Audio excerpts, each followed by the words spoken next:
Hi! Magandang araw mga kabayan. Ang aking lulutuin ngayon ay beef caldereta. So, for more information, pwede po kayong pumunta at bumisita sa aking blog www.homestyle-tasmam.blogspot.com. Ang aking lulutuin ngayon, unang-una kong video ay ang beef caldereta. Minarinate ko muna ang beef caldereta for 1 to 5 hours sa fridge. At ang aking ginamit ay for marinate, toyo, suka, garlic, at paminta. Meron akong bawang para sa ingredients ng caldereta, tomato, kamatis, red bell pepper o green bell pepper, manzanilla olives, optional po lamang, tomato paste, pickles, optional din po yan, grated cheese, mushroom, optional din po ang mushroom, potato, carrots, at ang peanut butter. Optional po ang peanut butter since wala akong liver spread, peanut butter po ang aking ginagamit. Of course, ang cooking oil. So, after the marinating the beef, I boiled in for at least an hour para mas malambot ang karne. Kailangan lamang siya ay slow cooking at pwede rin naman gamitin ng pressure cooker o kung meron man silang pressure cooker. Tapos po natin siyang pinalambot. Ngayon naman, ipa-fried natin siya.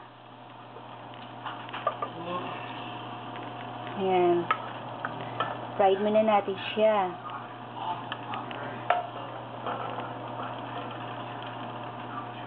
Pag na-fried na siya lahat, isusunod na ang bawang, sibuyas, at iba pang ingredients.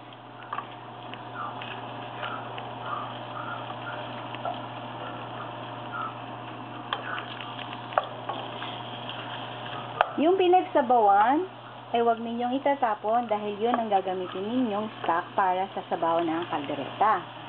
Pero, tamang timpla lamang po at tamang sukat ng tubig. Ang ginamit kong tubig, kalahating tasa. Pwede nyo rin siyang lagyan ng beef stock or beef bouillon. Pwede nyo siyang lagyan para mas malasa.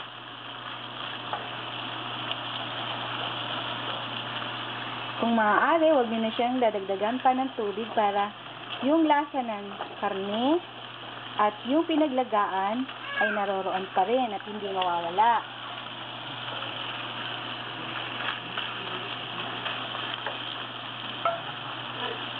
Kaya ko siya pina-fry para mas nandoon yung lutong. Yung malambot niya. Ayan. Fried mo siya muna.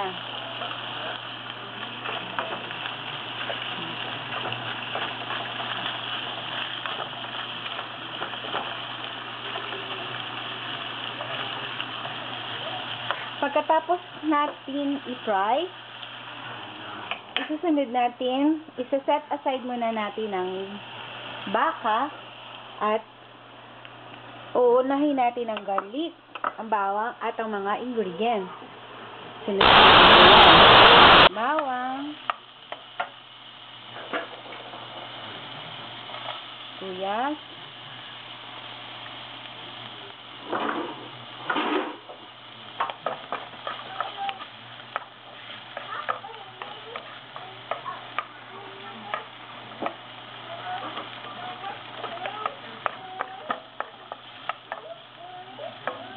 pag susunugin ang bawang at ang sibuyas para hindi maglasa ang sunog. At ang sumunod ay ang kamatis.